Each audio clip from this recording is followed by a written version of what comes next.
Hermanos, buenas noches. Como el pastor Harold les decía, mi nombre es Manuel Reaño y siempre insisto, es Reaño con E, no con I. Van a notar un acento raro porque soy un peruano casado con bogotana que lleva 20 años viviendo en Medellín, o sea que no soy de aquí ni soy de allá, todo está mezclado.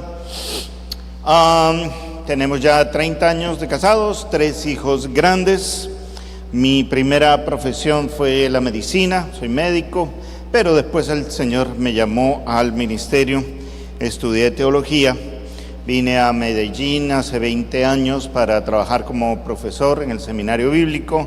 En esa categoría fui profesor de Harold, 1 o 2 materias, Harold, ya me olvidé, 2 materias, pero no soy culpable del resto de las materias que él estudió. Y para mí es un enorme privilegio porque además de haber sido un estudiante mío, desarrollamos una amistad muy bonita, muy cercana. Entonces para mí es un enorme privilegio estar aquí en la iglesia que él pastorea y te agradezco mucho esta invitación, Harold. Para esta noche me pide que le hable a los hombres. Y yo prefiero esa calificación de hombre porque sin ninguna duda, a menos que se me haya colado alguna de las damas que debería estar en el segundo piso, sin ninguna duda todos ustedes son hombres. No necesariamente todos son caballeros, porque depende cómo entendamos la palabra caballero, ¿no es cierto? En algunos lugares, para ser caballero, el rey o la reina te tiene que ordenar como caballero. En otros lugares me dicen que por aquí se entiende que para ser caballero tienes que ser viejo. Y pues hermanos, esto no es para viejos, esto es para todo el mundo. ¿Y cómo les voy a decir caballeros cuando algunos de ustedes no han visto un caballo nunca en su vida? Entonces, ¿para qué? Pero somos hombres.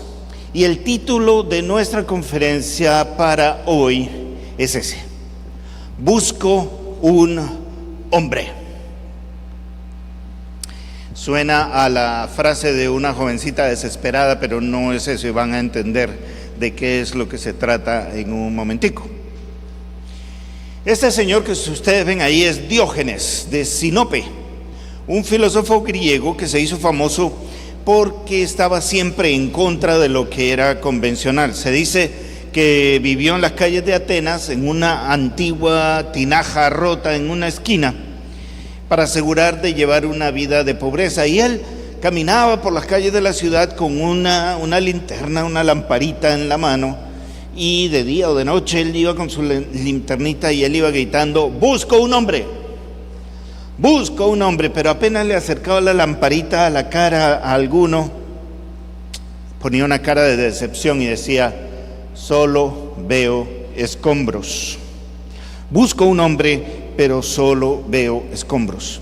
Lo que él quería decir con su grito de busco un hombre es: busco un hombre honesto, busco un hombre derecho, busco un hombre completo, sólido, leal, confiable, comprometido, serio, honesto, y nunca lo encontró. Me pregunto qué habría dicho de nosotros si nos hubiera acercado. De pronto era la linternita de su iPhone y nos ve y dice: no, yo solo encuentro escombros. Hoy en día la búsqueda de Diógenes sigue vigente. La sociedad grita: busco un hombre. Busca hombres que la dirijan, hombres que estén en los puestos de responsabilidad, pero pareciera que solamente los pillos se presentaran a las licitaciones, o solamente los pillos se presentan a las elecciones y a los concursos. ¿Dónde están los verdaderos hombres? No que no los haya, pero son muy escasos los que están allí y alcanzan lugares de poder. Yo hablo con mis hijas, tengo 2 hijas, una de 28 y una de 26. La mayor todavía está soltera, la segunda ya se casó, pero yo he hablado con ellas y con la plétora de chinas que llegaban a mi casa, eran amigas de ellas, me sentaba a conversar y su grito era el mismo: busco un hombre. Y yo les decía, pero mijas, ¿qué hay en la universidad y en la iglesia? Hay muchos muchachos, algunos de ellos se ven bastante bien. Me dicen, no, solo se nos cruzan los espantapájaros,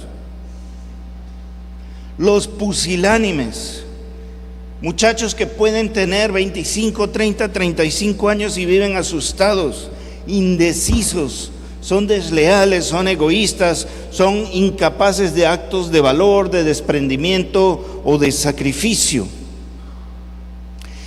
La iglesia busca hombres. Yo celebro que haya, 2 docenas de hombres aquí esta noche, porque qué difícil es que el hombre venga. Ustedes le dicen a las mujeres, esto revienta, que vamos a hacer un retiro de mujeres, tienen que decirles ya no más, ya no hay inscripciones, ya se llenaron los 2 buses, ya no hay más camas en el lugar donde vamos a ir. Y dicen retiro de hombres, dicen hermanos, todavía quedan cupos en la cabañita de 4 personas que hemos separado para el retiro de hombres. La iglesia también está buscando hombres que asuman la responsabilidad y la dirijan y le den el peso de su masculinidad. Y después nos quejamos de que son la otra mitad de la humanidad la que toma control de todo y que se encargan de todo. ¿Pero por qué? Porque nosotros no estamos allí y ellas no se van a quedar varadas. Entonces salen adelante las mujeres.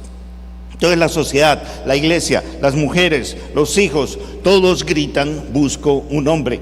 Pero ¿saben cuál es la mayor tragedia de todas? Que allí donde estamos sentados o aquí donde estoy parado, en el fondo, en nuestro corazón, nosotros también gritamos, busco un hombre.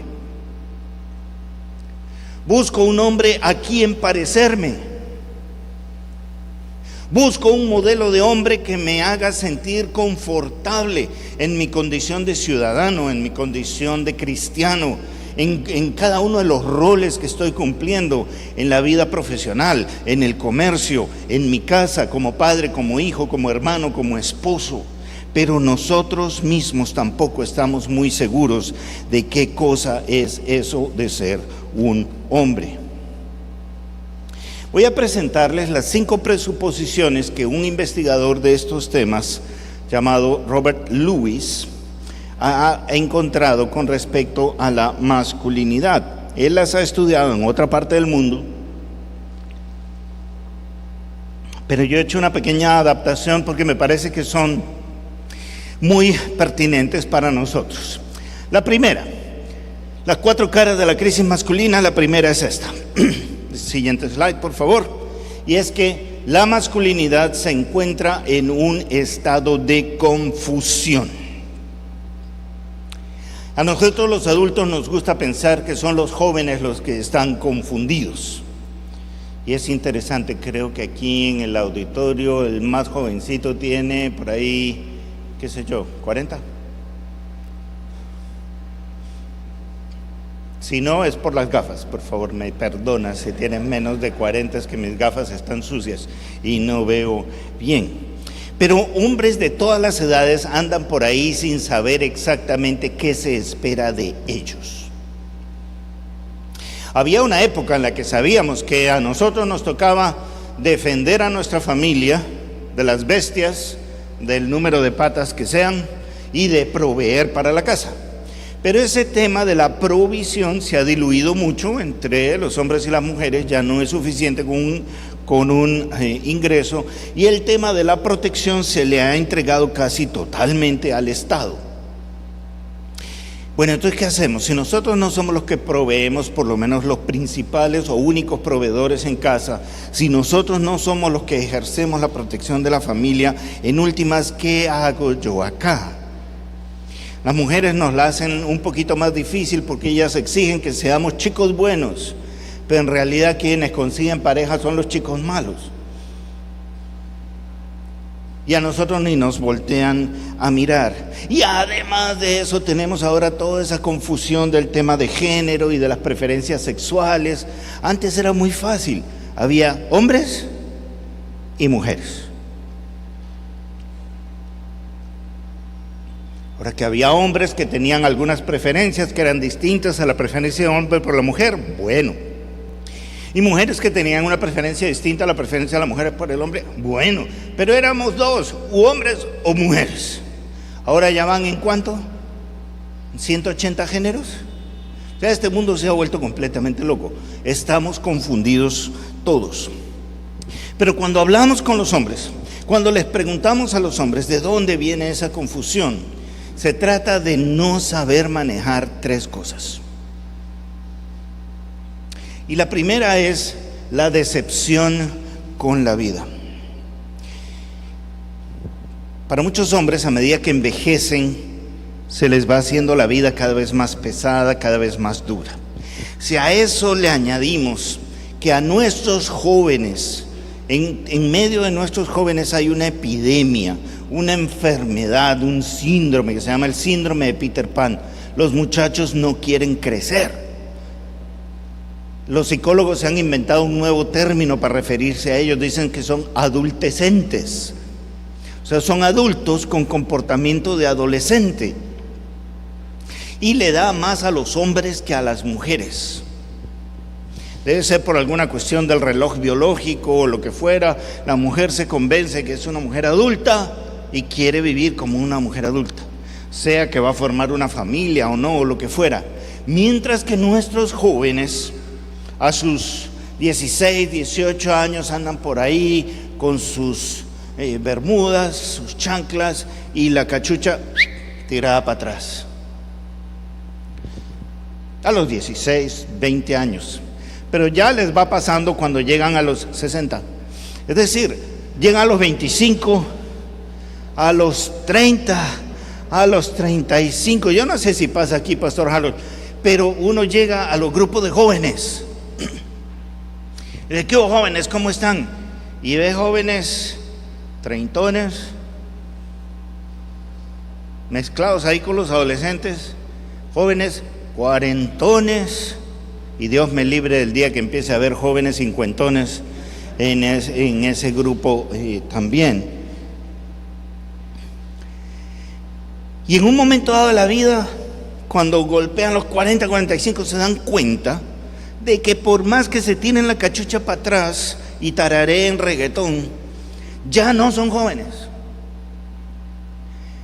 Y a esas alturas, en que deberían haber ya logrado algunas metas profesionales, a esas alturas en las que ya deberían haber avanzado algo en la formación de un patrimonio, a esas alturas en las que ya deberían haber avanzado 10, 12, 15 años en la crianza de los hijos, se dan cuenta que no tienen nada de eso, pero tampoco tienen la juventud que aparentan tener. Y eso es profundamente decepcionante, porque se han dado cuenta de que han huido tanto de la madurez que ya no pueden disfrutar de los frutos de la madurez. Ya no les queda suficiente tiempo para ser maduros antes de convertirse en viejos. Y hoy más que nunca ya vemos viejos inmaduros. Gente mayor que yo, que todavía no sabe ni qué edad tiene. Entonces la decepción con la vida, el no caminar con el ritmo de la vida, es una de las cosas que tienen a nuestros hombres confundidos. La segunda es el tema del dolor. Los hombres no hemos resuelto el dolor y no sabemos cómo hablar del dolor, no sabemos cómo enfrentar el dolor. Se nos decía antes cuando éramos chiquitos, los hombres no lloran. Gracias a Dios esos tiempos ya pasaron. Se supone que tenemos la libertad de expresar nuestras emociones y nuestros sentimientos, pero la verdad es que no sabemos cómo hacerlo y no sabemos si al hacerlo vamos a ver menoscabada nuestra masculinidad o nuestra condición de hombres. Pero la verdad es que muchos de nosotros tuvimos que enfrentar el abandono a un padre, o de una madre, o de ambos. Si hacemos una encuesta entre ustedes, el porcentaje de quienes fueron abusados, ya sea sexualmente o sufrieron algún otro tipo de abuso en su niñez o en su adolescencia, va a ser muy alto. Algunos de ustedes tenían sueños que cumplir, querían estudiar, querían desarrollar una profesión, un arte, un oficio o el comercio, y no recibieron el apoyo. No hubo alguien que creyera en ustedes, no hubo alguien que apostara por ustedes. ¿Y saben qué? Eso duele. Y cargamos con ese dolor por el resto de la vida y no sabemos qué hacer con él. Y estamos tan confundidos con ese asunto que no sabemos cómo manejarlo. Y algunos tratan de calmar ese dolor echándose anestesia a la lata.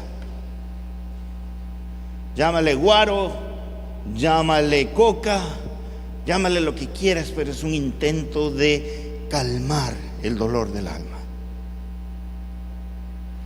Otros se dedican a buscar en los cuerpos de las mujeres lo que nunca van a encontrar allí: la respuesta a ¿por qué yo? ¿Por qué a mí? ¿Por qué me pasó esto? No sabemos cómo lidiar con el dolor. Entonces tenemos la decepción con la vida, tenemos el dolor, y en tercer lugar el tema de la soledad.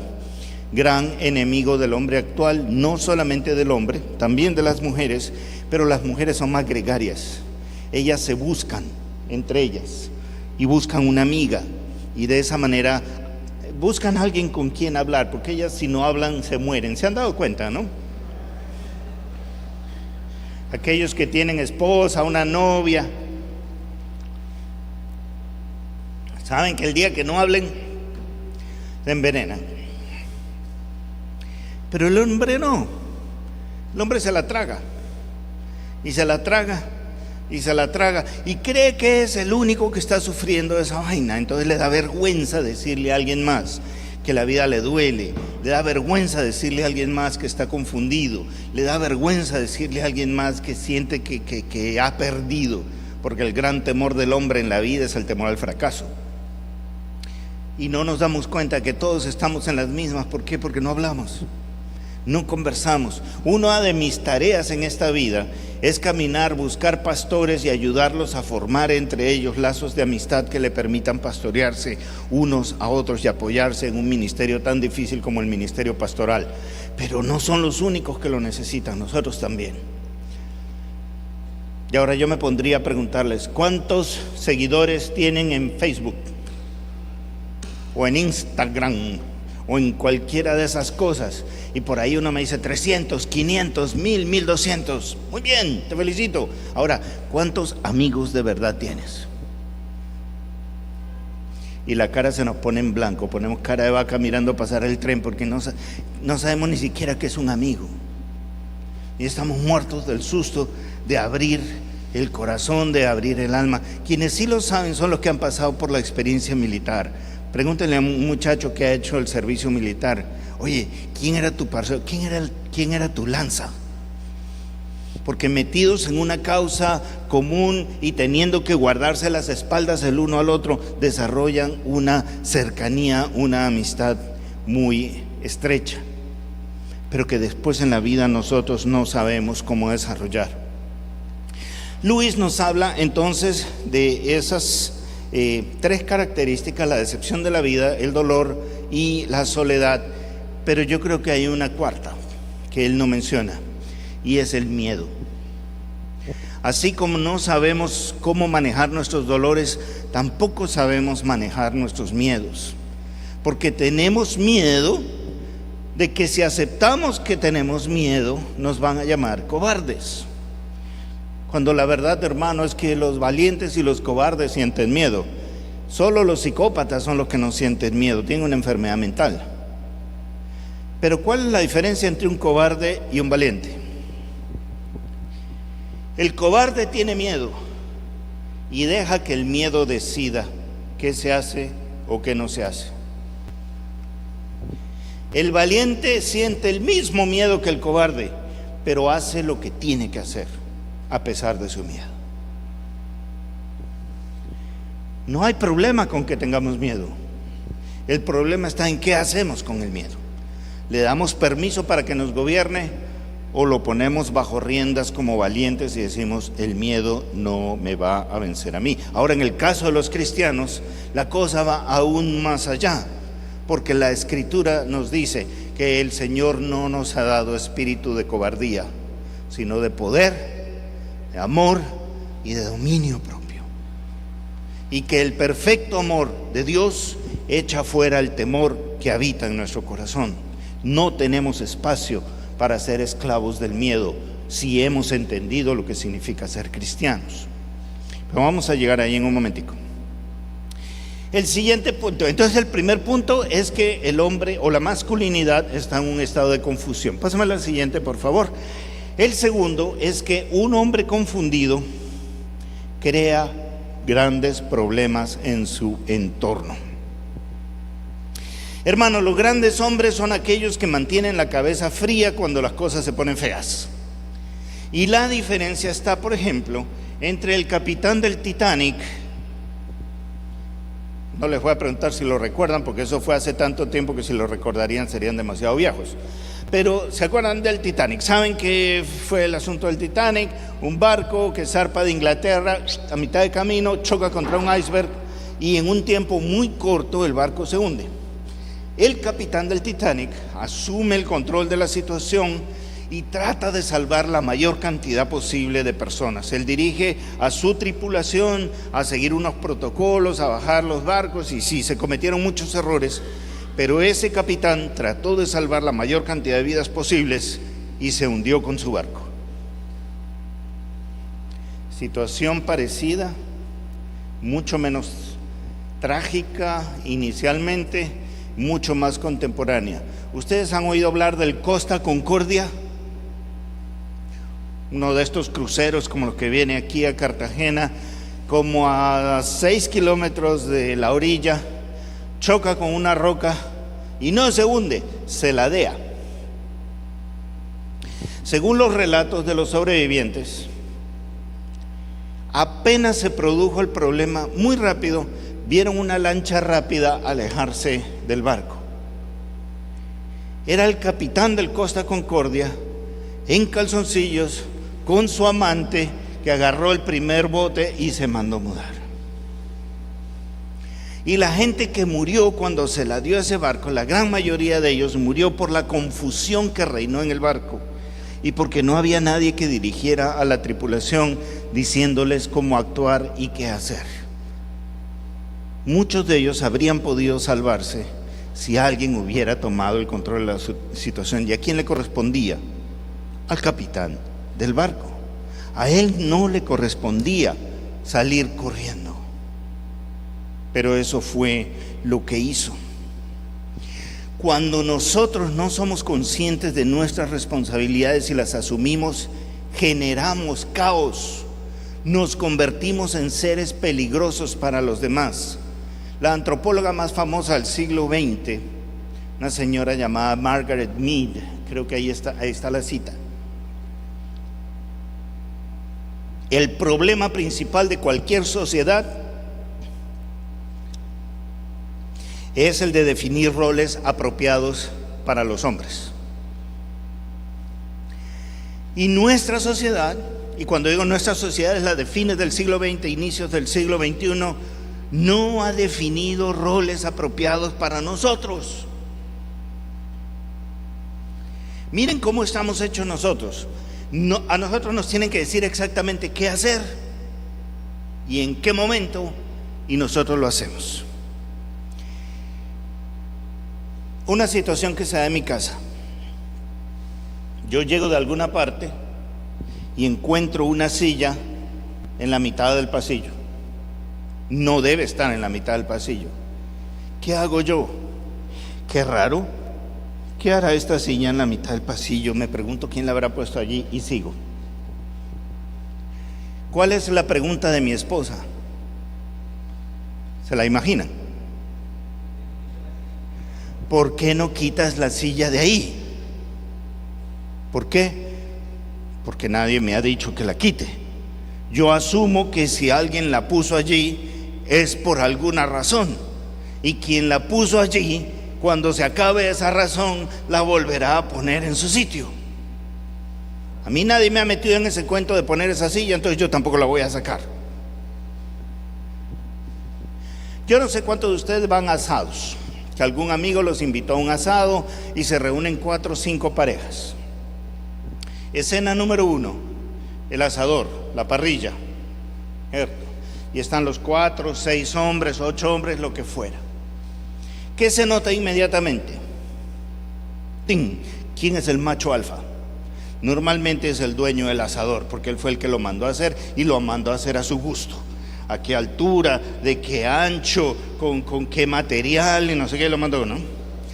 Tiene puesto su delantal, sus instrumentos y dice: esta parrilla es mía.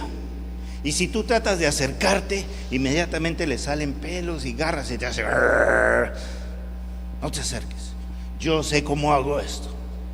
Inmediatamente detrás de él están los beta, que saben cómo se hace eso, pero saben que no están en su casa, entonces simplemente ayudan. Entonces cuando el alfa dice: más carbón, el beta agarra el carbón y pone más carbón. O ya traigan la carne, entonces va y trae la carne. Ahí están los beta, atentos, porque saben cómo es la vuelta. Y detrás están los demás, que estamos esperando que eso esté listo para meterle el diente.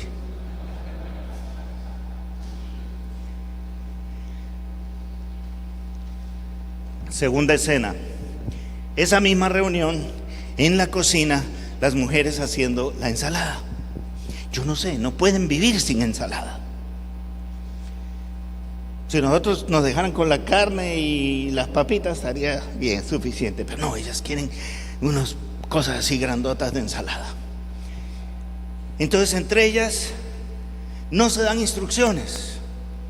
Máximo le preguntan a la dueña de la casa: ¿dónde está tal cosa? ¿Dónde pones el aceite de oliva? ¿Dónde tienes la sal? Y entre ellas danzan, cada una haciendo lo que sabe hacer, y las demás asumen que si esta se puso a hacer la vinagreta es porque sabe cómo hacer una vinagreta. Y si la otra se puso a picar el cilantro es porque es una experta picadora de cilantro, es una cilantróloga. Entonces la dejan a ella hacer su cuento con el cilantro. Pero a nosotros nos tienen que decir: haga esto o haga lo otro. Por eso es que por lo general los hombres son tan buenos soldados. Cada 10 minutos matan al que está ahí al cargo de la ametralladora. Se lo bajaron al cabo González. Listo, ahora le toca al cabo Torres.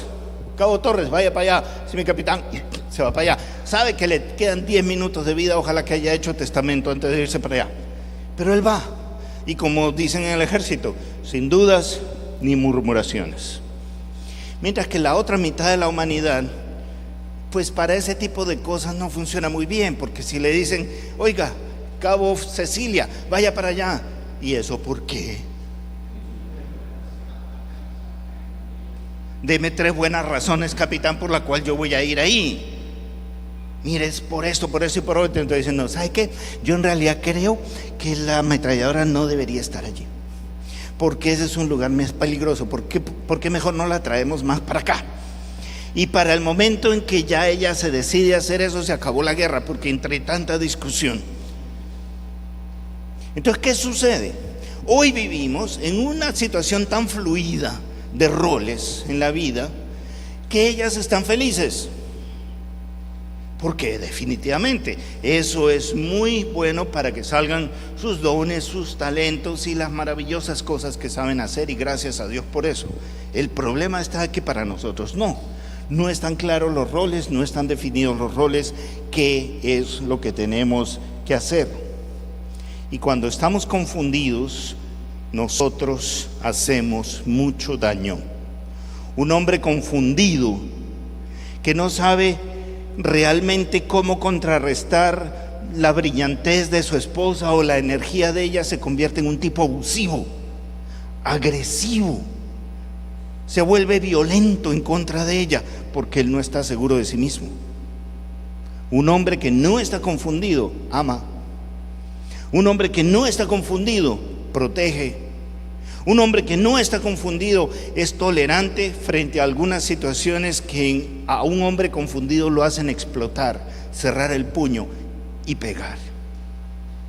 El hombre confundido genera muchos problemas. En tercer lugar, la otra cara de la crisis de la que nos habla Lewis es que un hombre confundido, la siguiente por favor.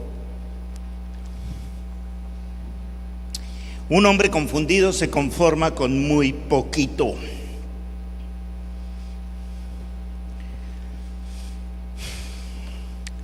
Vivimos una vida sin grandes desafíos. Para muchos el desafío es el de sobrevivir, no mucho más que eso. Pero aún para quienes tienen la oportunidad de ir más allá de la sobrevivencia, la vida pareciera circunscribirse a dedicar 20, 30, 40, 60 años de nuestra vida a juntar lo suficiente para 4 ladrillos y 4 llantas.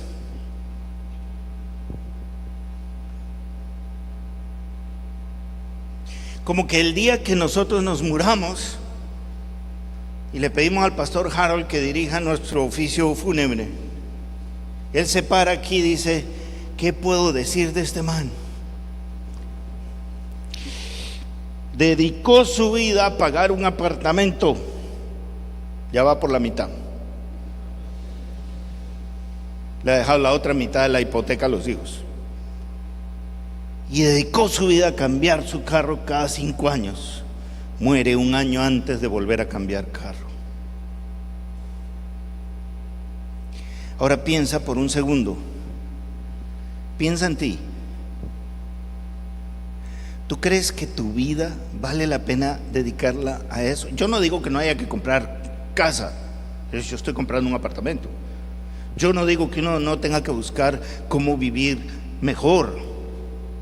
Pero eso no lo es todo.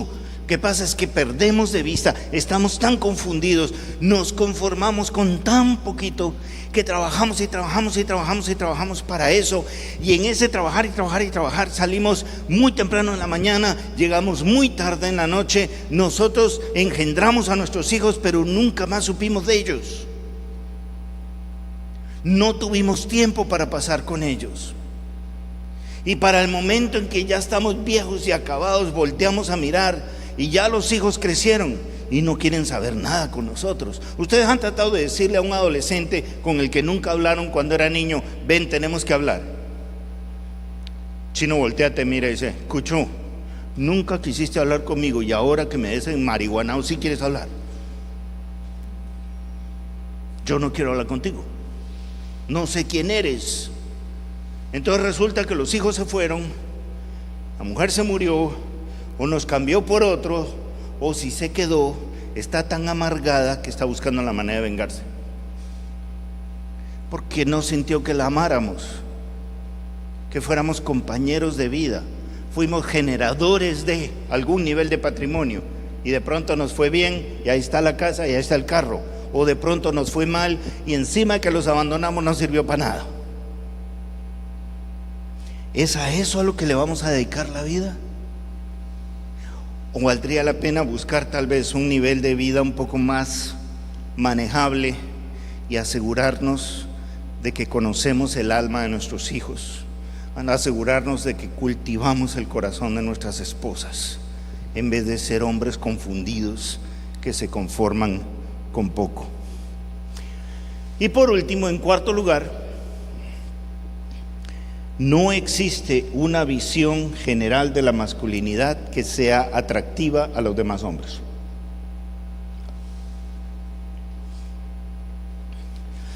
Busco un hombre y no lo hay. Y esa falta de hombres de verdad genera un círculo vicioso.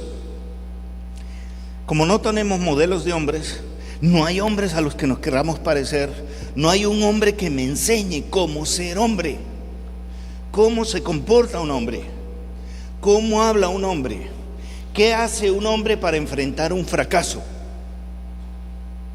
¿Cómo se levanta después de estar en el piso? ¿Cómo responde un hombre de una manera edificante, constructiva a una ofensa? ¿Cómo hace un hombre para restablecer una relación que se ha roto? Pero un hombre de verdad.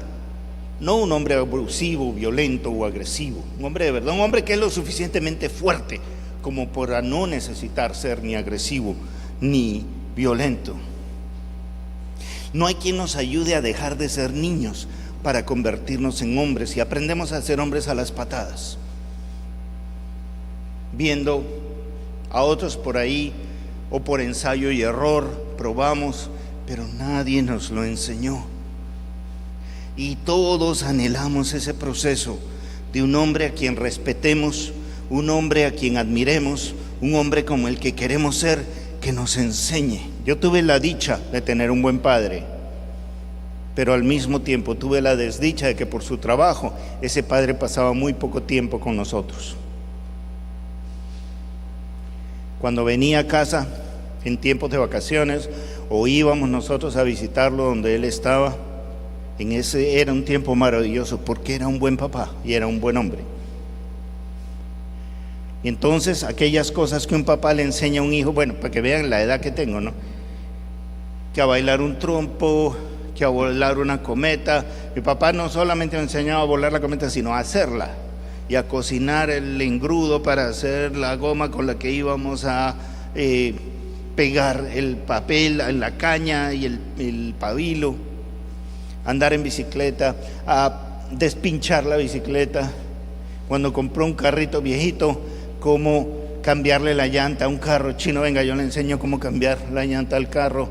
O en ese tiempo pues los carros eran manejables, entonces uno podía medio desarmarlo, y con el viejo ahí desarmando un carburador, soplando, y con la boca que le queda a uno apestando a gasolina y todo ese asunto, porque hubo un viejo que le enseñó a uno eso. Y uno entraba a la casa oliendo a gasolina y todo engrasado a los 8 o 9 años, sintiéndose muy macho.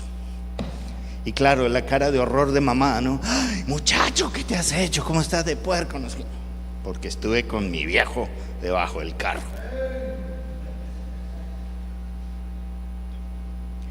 La gran mayoría de nuestros muchachos no tiene eso.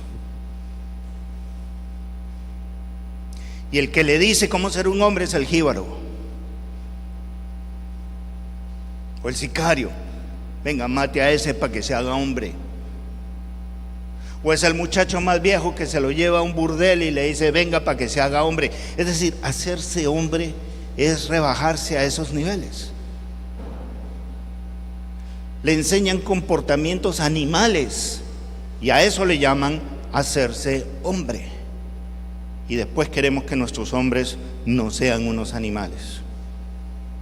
Vivimos en tiempos de esquizofrenia, y que ahora se celebra todo lo femenino, está muy bien, pero al mismo tiempo se denigra todo lo masculino, porque todos los hombres son unos cerdos, y todos los hombres son unos seres sencillos y simples, y son unos bobos y son unos cochinos, y nosotros nos lo creemos. Y lo más grave, nuestros muchachos se lo creen, y entonces no quieren ser hombres. Cualquier cosa intermedia, o quieren parecerse a las mujeres. Pero hay una buena noticia. Pásame la siguiente. Tenemos una buena noticia, muchachos, y con eso quiero terminar. Esta es una visión panorámica del asunto. Imagínense qué bueno sería que nos reuniéramos cada semana como hombres a hablar de estas cosas. Pero la buena noticia es que la Biblia, la palabra de Dios, tiene mucho que decir acerca de estos problemas que hemos visto recientemente. Por ejemplo, dame la lista, por favor. En primer lugar, nosotros fuimos creados a imagen y semejanza de Dios como hombres. Así como la parte más bonita de la humanidad, ellas fueron creadas a imagen y semejanza de Dios como mujeres. Y cuando el Señor vio a los hombres y a las mujeres, vio que era bueno en gran manera. Cuando la creación estuvo completada, después de la creación de la mujer, vio que era bueno en gran manera. ¿Cuál es la conclusión a la que nosotros podemos llegar? Hermanos, ser hombre es bueno. Ser hombre es algo glorioso, así como para ellas ser mujeres es bueno y es glorioso. Ellas reflejan parte de la gloria de Dios en su feminidad, nosotros también en nuestra masculinidad. Ser hombre no es malo, no es una maldición, no es horroroso, es bueno. Y Dios se hizo hombre y encima de eso se hizo varón. Y Jesucristo se planta hoy delante de nosotros como el modelo de varón perfecto, nos dice la Escritura. No esa caricatura de Jesucristo, de un hombrecito afeminado, incapaz de levantar la voz. Jesucristo fue un hombre que trató con ternura a los niños, dignificó a las mujeres, les habló con respeto, les habló con cariño, les habló con amor, las honró. Honró a su madre María, a la mujer samaritana, a la mujer acusada de adulterio, con Marta y María, las hermanas de Lázaro. Sus tratos con ellos fueron tratos de honor y de dignidad. Fue leal con sus amigos. Pero ¿cómo les habló a los mercaderes del templo? El Jesús de nuestras iglesias evangélicas, el inventado, el que no está en la Biblia, se les habría acercado y les habría dicho: señores mercaderes, muy buenos días, que Dios les bendiga. Creo que están un poquito equivocados al haber puesto ustedes sus lugares de comercio en este lugar. Yo les agradecería, si no fuera demasiada molestia, que se retiraran. Sería muy conveniente que se retiraran, si quieren, ¿no? Y otra vez, que Dios los bendiga. Ese es el Jesús que nos hemos inventado nosotros, porque el que se revela en las Escrituras los vio. ¿Y qué hizo? Nada. Se sentó a trenzar un látigo. ¿Alguien ha trenzado un látigo alguna vez aquí? Eso demora. Eso no son 2 minutos. ¿Qué pensó durante ese momento? ¿Cómo habrá orado en ese momento? O sea, eso no fue una reacción visceral, automática. Lo pensó. Y cuando terminó de hacer eso, se levantó.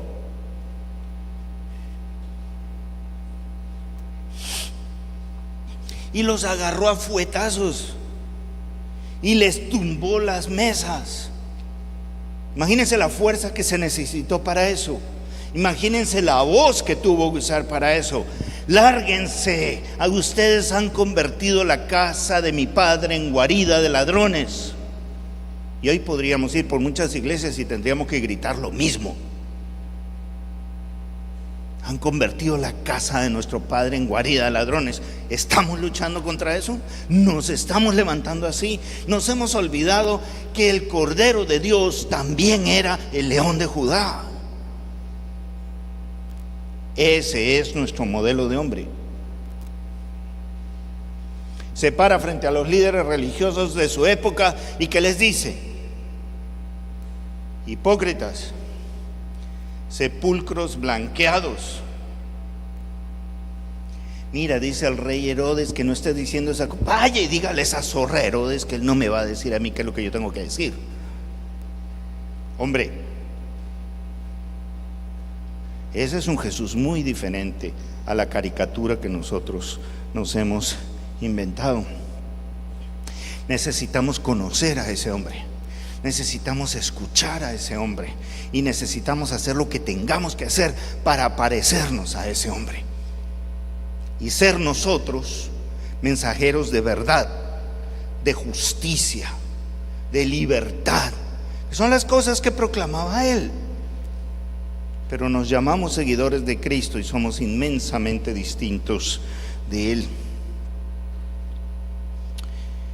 Textos como el Salmo 1 o el capítulo 2 de Malaquías, o personajes como David, por un lado un simple ser humano, mentiroso, adúltero, hasta asesino, pero tan dispuesto a humillarse y buscar la presencia del Señor, que se nos dice que su corazón era un corazón de acuerdo al corazón de Dios. Allá hay un ejemplo de hombre, más cercano aún, porque era imperfecto y pecador como nosotros, a diferencia de nuestro Señor Jesús.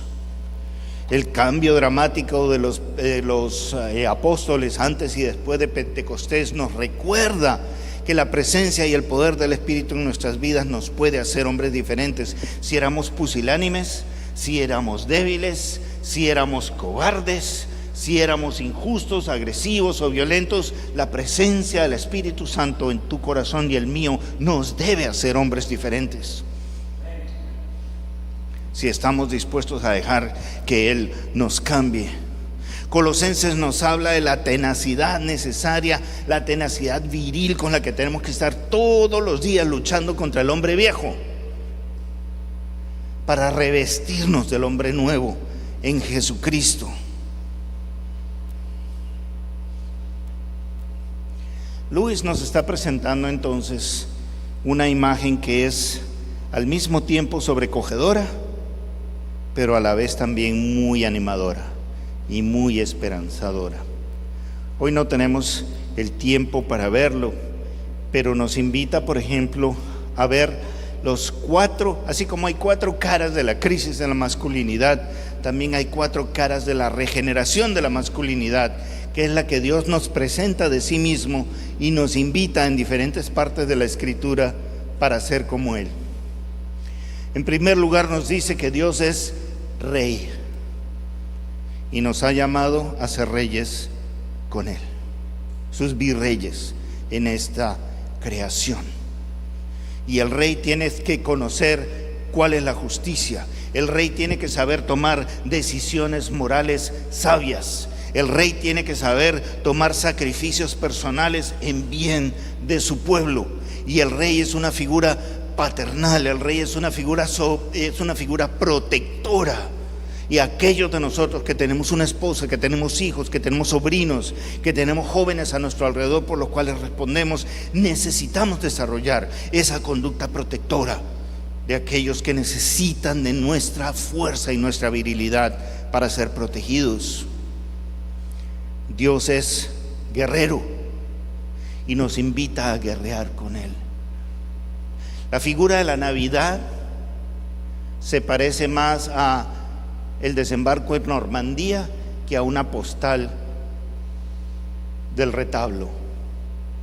Nosotros vemos allí en las figuritas de Navidad un bebé cachetón, un burro cachetón, una vaca cachetón, todo el mundo es cachetón ahí y sonriente. Pero ese día el Hijo de Dios ponía su pie sobre esta creación que es legítimamente suya, pero que está en manos de un usurpador, y dice: yo he venido a recuperar lo que es mío, síganme los buenos. Bueno, eso de síganme los buenos no está en la Biblia, pero la imagen es esa. Él viene a recuperar lo que le corresponde, y aquellos de nosotros que recibimos a Cristo y adoptamos su nombre, estamos enrolados en su ejército como guerreros, y nuestra lucha no es contra carne ni sangre, sino contra principados, potestades, huestes de maldad. Esa es nuestra lucha. Nuestras armas no son las armas humanas. Nosotros no estamos llamados a agredir a nadie, a matar a nadie. Nosotros estamos llamados a luchar con la verdad, con la justicia, con el amor, para ganar este mundo para Cristo, que es su legítimo dueño. Dios es un Dios amante. Él va a venir por su iglesia para invitarla a las bodas del Cordero por toda la eternidad.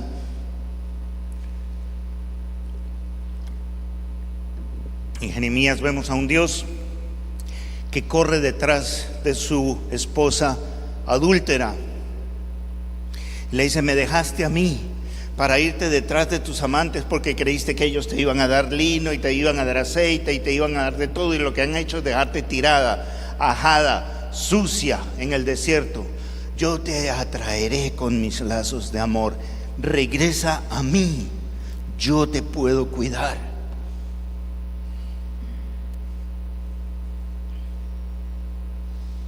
Y por último, Él es un Dios amigo. Jesús mismo nos dice: ya no os llamaré siervos, porque los siervos no saben lo que hace su Señor, yo los llamaré amigos, porque yo les he contado para qué he venido. Y los he invitado a sumarse conmigo en esta campaña. Y eso, necesitaríamos una sesión para ver cada uno de esos 4 aspectos. Hoy día los voy a dejar picados nomás con los 4 aspectos de la crisis. A ver si me vuelven a invitar otro día y vemos los 4 aspectos de la solución. Pero por lo menos ya saben que están llamados a ser reyes, amantes, guerreros y amigos. Eso nos dice la Escritura, y nos dice que nos da el Espíritu Santo para poder cambiar en nosotros lo que necesite ser cambiado, porque el que está en Cristo, nueva criatura es. No importa cuán vil haya sido como hombre antes de Él, cuando Cristo está en tu vida, cuando el Espíritu Santo llena tu corazón, puedes ser un hombre de verdad. No un hombre confundido, no un hombre que no sabe cuáles son sus roles. No eres un hombre que causa estragos a tu alrededor, sino un hombre que edifica el reino de Dios, sabiendo quién es su Padre. Yo sé de dónde vengo, yo sé para dónde voy, y yo sé lo que hago en esta vida, y lo trataré de hacer de la mejor manera posible para la gloria y honra de mi Padre Celestial. Así somos más que vencedores por medio de aquel que nos amó. Y un puñado de hombres que saben quiénes son y saben quién es su Padre y saben para qué luchan en esta vida, teniendo que pagar los precios que tengan que pagar, serán imbatibles. Y me gustaría verlos a ustedes así, en esa situación en la vida. Si el Señor te habló, pídele. Dile: Señor, esto es lo que me falta en mi vida. Resuelve mi confusión, libérame de mi cobardía, sáname de mi relación patológica con las mujeres, con los más débiles. Hazme un adalid de la justicia y de la verdad en este mundo, porque este es un mundo muy oscuro, y todos sabemos, un mundo podrido, y en la oscuridad se necesita la luz, y para parar la corrupción se necesita la sal. Y el Señor nos ha dicho: vosotros sois la luz del mundo y sois la sal de la tierra. Ese es nuestro llamado, varones, esta noche. Que el Señor los bendiga.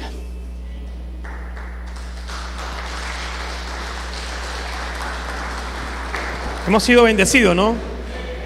Retados también como hombres. Qué bueno, qué bueno. Ahí quedamos pendientes para las próximas charlas que tengan que ver con Manuel. Esperemos que venga este año entrante.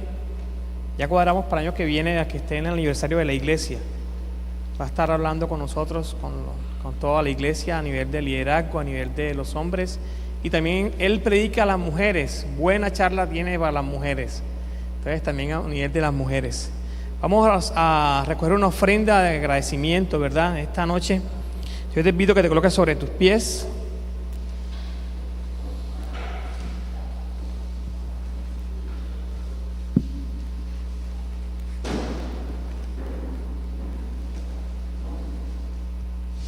Agradeciéndole al Señor por la oportunidad que nos da de estar acá. Señor, yo te doy gracias porque una de las cosas más hermosas que nosotros podemos encontrar en la Biblia es la manera como tú te diste. Nos enseñaste también a dar, porque tú te diste primero. Nosotros queremos dar, Señor, de lo recibido de tu mano en agradecimiento, en amor, en fidelidad, Señor, a ti y para ministrar tu obra. Guíanos, Señor, y guárdanos siempre. Ayúdanos a ser hallados delante de ti como buenos administradores de lo que tú nos colocas en nuestras manos, sabiendo que un día tú nos pedirás cuenta de ello. Ahora bendice estas ofrendas en el nombre maravilloso de Jesús. Amén y amén. Pueden pasar, hermano.